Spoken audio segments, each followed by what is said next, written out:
Hello everybody and welcome. In this video I'm going to show you how to unstack photos in Google Photos.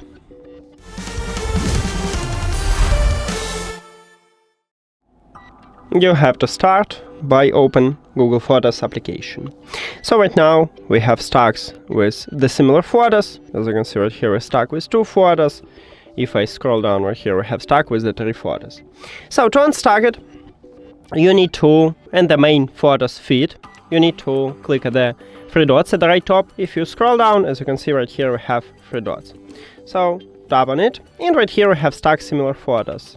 We have check mark, and you need to unstack, you need to tap one time at this line. And now we haven't stacks. Right here we have 3 these photos, and right here. So we did it. Thank you for watching this video.